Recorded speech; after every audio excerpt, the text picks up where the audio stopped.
In this video, we're going to be giving you tips and tricks on how you can save more time and money the next time you visit the Disneyland Resort. So let's dive right in.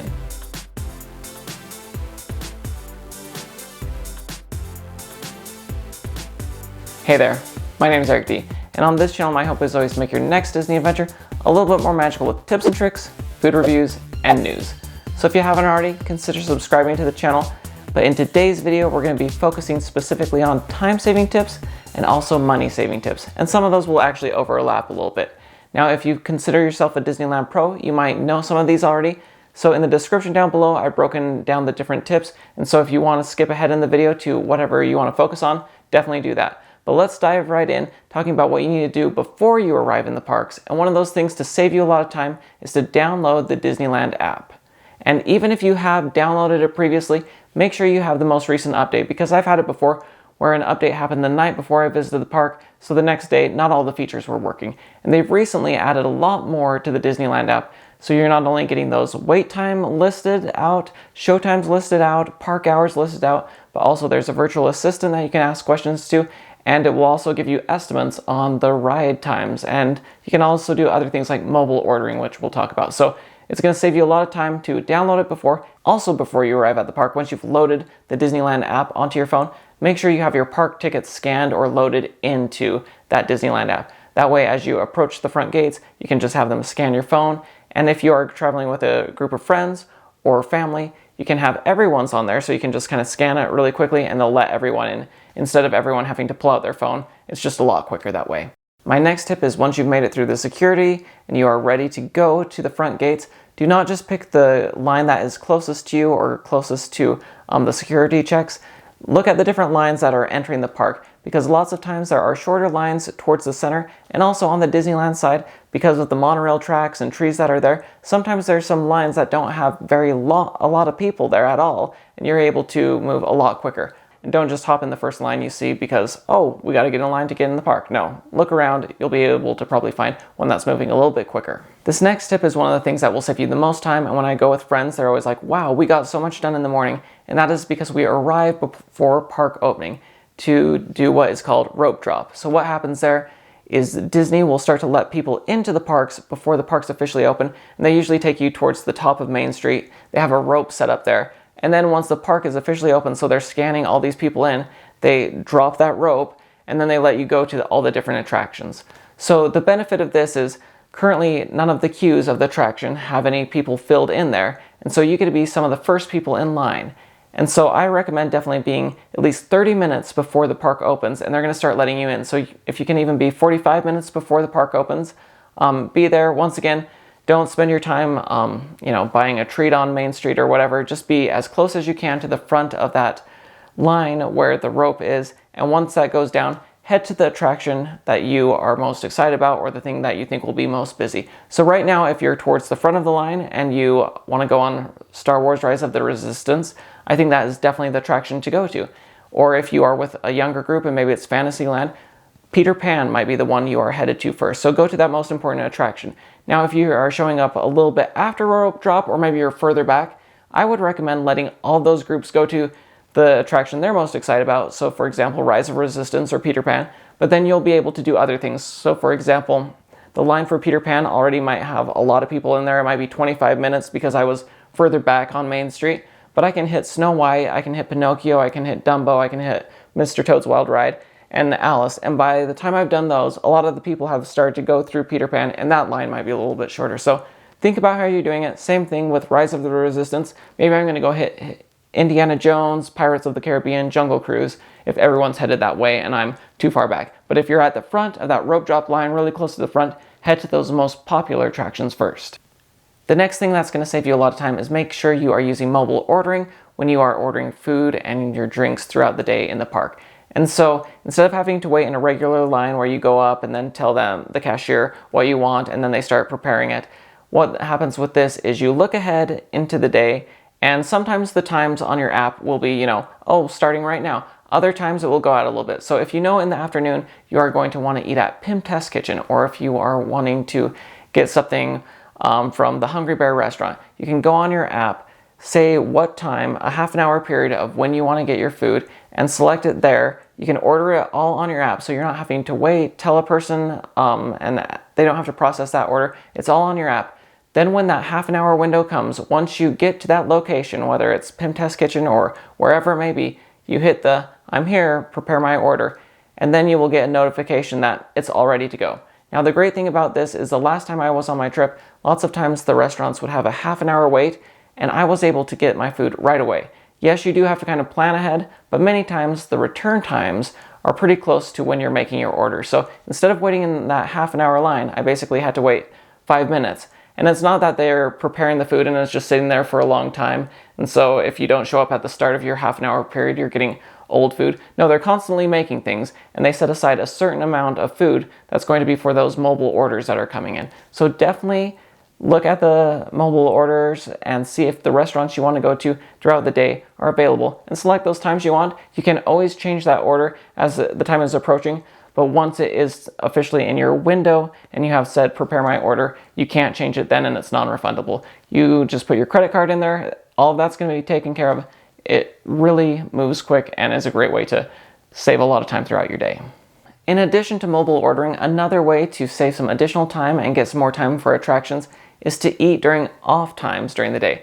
So instead of going, for lunch at 12 to 1 or dinner right at, 6 p.m., look at times maybe a little bit earlier or a little bit later that you can order your meals or eat at that time, because then lots of people are at the restaurants, so the lines for the attractions are a little bit lower, and then when you go to get your food, it doesn't take quite as long to get that, and there's more tables and all those things. So definitely, if possible, eat at off time. So what we often do to save some time, and this you can look at as also kind of a money saving tip here, is maybe eat a little something at the hotel beforehand, have a later in the morning treat like a cinnamon roll from the Jolly Holiday Bakery, maybe around 10 o'clock-ish, and then later on, maybe 2-ish, you're getting a lunch, 1:30-ish, 2-ish, you're getting a lunch, and then maybe later on at the night, 7-ish, you're getting dinner, or maybe earlier than that, just whatever works out for your family. So while it may seem like a little thing, it can save you a lot of time as it adds up over your trip, that you're getting a few more attractions in and not having to wait so long for food as you are going at those off times.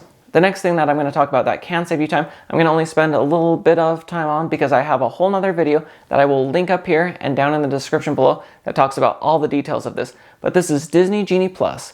This is the Fast Pass replacement. So if you've been to Disneyland in the past 2 decades, you're probably familiar with Fast Pass. Well, all of that is out the window. In the video that I just mentioned, I talk all about it, but here are the attractions you can get on with Disney Genie Plus. I'll put up the full list here. The difference with Disney Genie Plus is you are having to pay $20 a day at Disneyland to get it. So I know depending on the family size or the group size of friends, it might not be possible for all of you to pay for that. So you might not be able to do that, but if you can, it is going to save you time getting onto these attractions. Some things to keep in mind: you can only get on each attraction once with Disney Genie. So previously with Fast Pass, for example, you could get on Splash Mountain multiple times, or you could get on the Matterhorn multiple times. With this, you can only use it once per attraction per day. But I would highly recommend it on those extra busy days you're in the park, so maybe you're on a Saturday or a holiday, and also if you're park hopping. It's worth even more if you're hopping between parks, because that means there's even more attractions to pick from. Whereas if you're just spending a full day in California Adventure, I'm not really sure if you need that, because I think you can hit those major attractions without having to have that quicker wait time. But Disney Genie Plus will save you a lot of time getting onto those attractions if you're willing to pay that price. Another thing that can save you a lot of time if you have younger guests with you is the Switch Pass.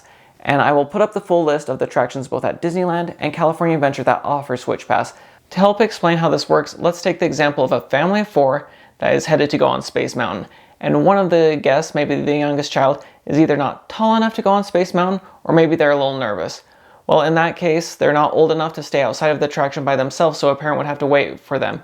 And instead of that second parent having to wait for the first 2 family members to go on the attraction and come out, and then wait in the line again if they wanted to go, the way the Switch Pass would work is the whole family would approach the greeter cast member at the entrance of Space Mountain. And they would say, "Hey, our youngest child here is not tall enough or is nervous to go on the attraction." The cast member will scan your tickets that are likely on your phone at that point, and the first 2 family members will go and wait in the line like normal. But then once they get out of the line, instead of the parent who waited outside with the youngest child having to wait in the line again, then you go to that greeter cast member, you scan the ticket, and they say, okay, because they know that your family has already waited in that line, so then they're going to send you through the lightning lane or through a different entrance so you don't have to wait in the whole line again. You're going to be much closer to the front. And in that case, you don't have to ride alone. They usually let you bring 1 or 2 family members with you. So I'm not sure how many family members they currently let you bring, but in this case, the second parent who waited out with the younger child could take the older child with them again, so they don't have to ride alone. So it's a great way to save time, so everyone can go on the attraction, and you're not penalized just for having someone who is not tall enough or does not want to go on a certain attraction. This next tip may sound counterintuitive, but trust me, every group of friends I've gone with afterwards have always said, that was amazing. And what that is to take an afternoon break or nap. If you are starting your day early with the rope drop, once it gets to be, 2, 3 in the afternoon, you might be getting tired. And so instead of trying to push through and just, okay, let's go and wait in more lines, lots of times in the early afternoon, that's when the park is getting at its busiest. So go back to the hotel, you can take a swimming break, you can take a nap, and then get freshened up and come back for the evening. And what all of my friends, all different groups have said when I've told them we're doing this, and after they experience it, they're like, oh my gosh, our 3-day trip honestly felt like a 6-day trip, because we would have a loaded morning. When I was starting to get kind of, a little cranky or restless, we'd go back to the hotel, take a nap, chill for a little bit, and come back, wake up, and it's like a whole new day where we get to have another, several hours of excitement. So it really does kind of make the day feel even bigger than it is, and you don't, overdo it and making yourself too tired, so you can still enjoy the evening shows and the evening meal. So I know it sounds counterintuitive, but I'm telling you, afternoon nap or afternoon break is the way to go. Let's say you didn't get on all the attractions you wanted to in the morning with rope drop. Another thing you can do is trying to get on those attractions during some of the big nighttime spectaculars. As Fantasmic or World of Color, as fireworks are going on, that's a time when a lot of the lines get lower and lower. So that's a great time to sneak in for some attractions. And depending on the attraction, it might even be a cool experience, whether it's Big Thunder Mountain and seeing fireworks go off in the background, or Splash Mountain and seeing fireworks as you're doing it, just depending on the timing. The lines aren't going to be as long, and nighttime is a whole new experience. So definitely make use of that if there's some attractions that you haven't hit up yet. With that said, I do highly recommend seeing the fireworks when you're at Disneyland. It really is a great way to end the day. As Walt would say, it's kind of that kiss goodnight. But I do not recommend waiting an hour, 2 hours to see the fireworks, because I've seen plenty of people do that. They want to get the perfect spot right in front of the castle, sitting down there, and it's a 2-hour thing. And then there are winds at higher elevations, and the fireworks are canceled that night. So you just lost 2 hours of sitting there. And that is not what you want to be doing. So if you don't need to have that perfect spot, I recommend either further back on Main Street. They also do projections on Main Street that are going to be awesome. Also at Small World, they do projections on Small World. You can still get a great spot. I'm not recommending being the person who comes, 1 minute before the show starts and blocking people's view, but 20 minutes before, you can be finding great spots in those areas. I'm going to link down below a video I made a while back. It might not be the highest quality, but I talk about the different areas of the park where you can still get the special effects, you can still see projections, and get great areas to view the fireworks without having to wait a long time. So definitely check out that video. Also, speaking of the nighttime spectaculars, if they are doing 2 in the evening, like maybe they're having the nighttime parade, like Main Street Electrical Parade twice that night, or Fantasmic twice, the second showing always has smaller crowds. So I recommend not going to that first showing, it's going to be more crowded. I recommend going to the second showing, so then you can be getting some attractions in while the first show is going, and then that second showing, instead of having to wait 2 hours to see the Main Street Electrical Parade, you're only going to have to wait that time period from when it clears out from the first show to when the second parade begins. So they don't always have 2 showings of these, but if they are for World of Color, Fantasmic, or the parade, definitely go to the second showing. You're going to save a lot of time that way. And the next 2 things are going to cost you a little bit more if you want to do it, but it can save you time. Once again, with the nighttime spectaculars, several times I have used the Fantasmic dining packages. This means I don't have to kind of wait quite as long, and I get a great seat for that. So the dining packages can be expensive, but the great thing about that is you are getting a reserved area. It's not overly crowded, and you can see that. So I've done that for Fantasmic. I've also done the dessert package for World of Color. And once again, all of those are kind of higher price, but it really makes for a special evening, and it makes it so you're not having someone come in at the last minute, blocking your view, getting all crowded in there, or having to wait so long. So if you want to pay that additional cost, it's a great way to see those shows. But once again, it is pricey. Along those lines, and not quite as pricey, is character breakfast. So currently, at the making of this video, you can't have up-close interactions with the characters, but they are having character breakfast still. So if you do want to see characters, and that's an important part of your trip, instead of spending it having to wait in line or find them throughout the park, something that could save you time is by having a character breakfast. So during that hour, for example, if you're at the Plaza Inn mini breakfast, then you're going to be seeing a lot of characters during that time. Once again, currently it's kind of a modified experience, but I think as things get more and more back to normal, that's a great way to save time when it comes to seeing characters.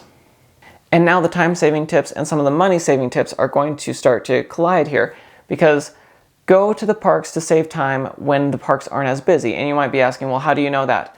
Well, of course, there's obvious things like major holidays or weekends are always a little bit busier, but Disney also gives us hints about when the park is going to be busier.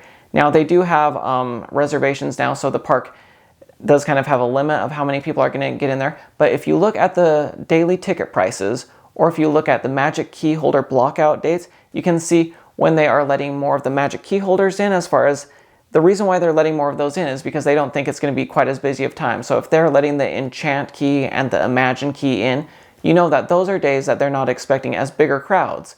Or if you are looking at the daily ticket prices, that fluctuates greatly based on how busy they think the park or how high in demand they think the park is. So for example, let's just look at March. On some of the weekdays, the tickets are only costing $104 for a daily ticket, whereas some of the weekends are costing $164. And you can see that there's in-between points too, where a Friday might be $134 or a Friday might be $159.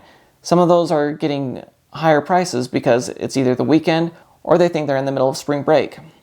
You can see in February, certain dates are higher based on holidays that are around there.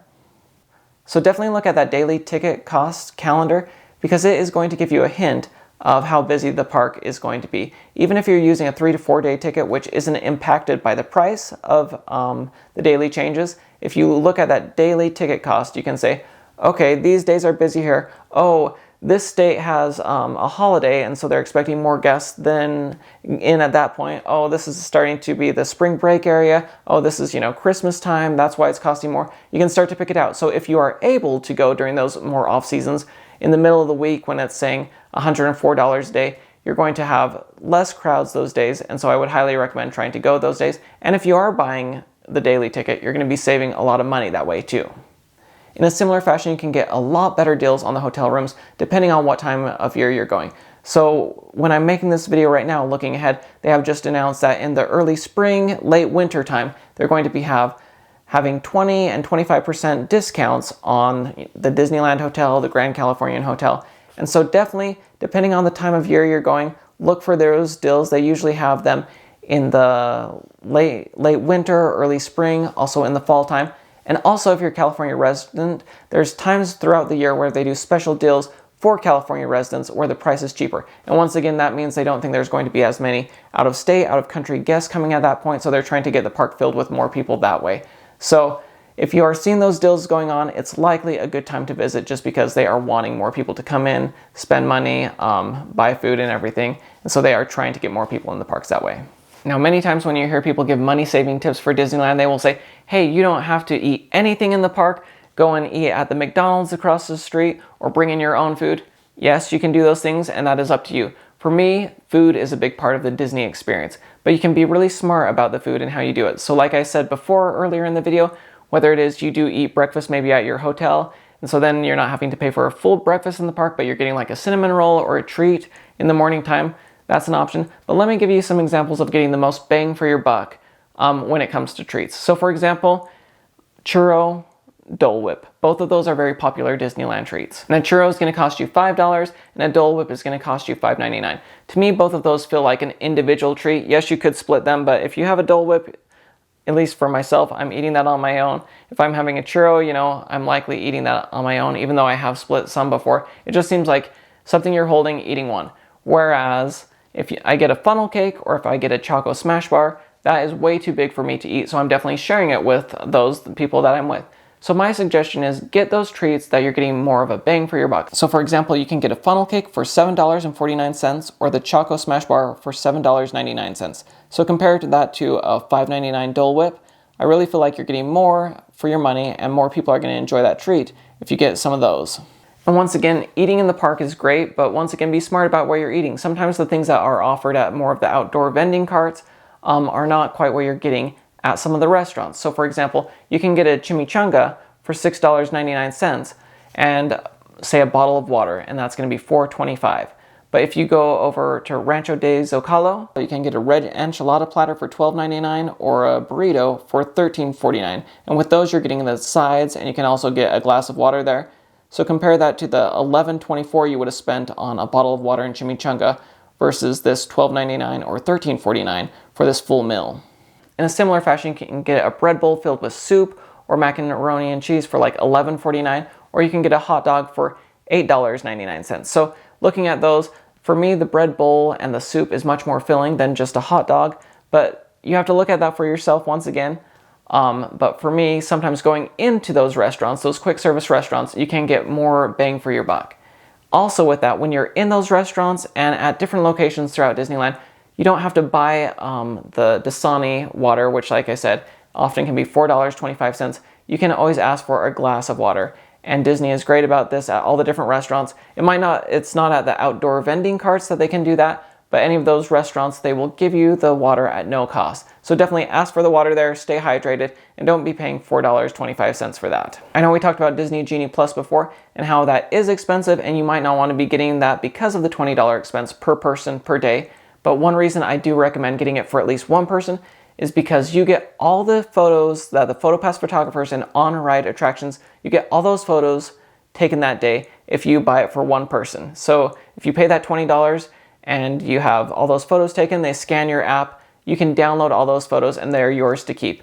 Whereas otherwise, you might be paying $15, $20 just to buy one of those photos. So I highly recommend if there's photos you want, if there's on-ride attraction photos you want, just buy one of those Disney Genie Plus for one person.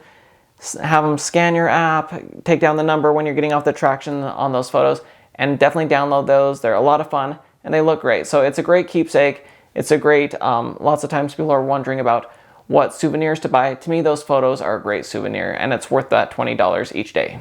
One other thing, if you have the Disney Visa card, there are several restaurants throughout the resort and over at the hotels where you get a 10% discount if you use your Disney Visa card. Also at some of the gift shops, if you spend $50, you get 10% off. So definitely, if you have that Visa card, check the benefits before you go to the park and make the most of those, because I definitely use that at the restaurants. And also, if I'm going to buy a few souvenirs, I save it up for the one time so I can buy it all, so it will hit $50, and then I'm getting that discount. So that is something to look into. Also, as you're in the gift shops looking at the different things to buy, you might want to have your phone ready just to be checking on sites like Amazon, because yes, there are park-specific things that are great to get, whether it's a t-shirt or maybe some specific little memento that you really want.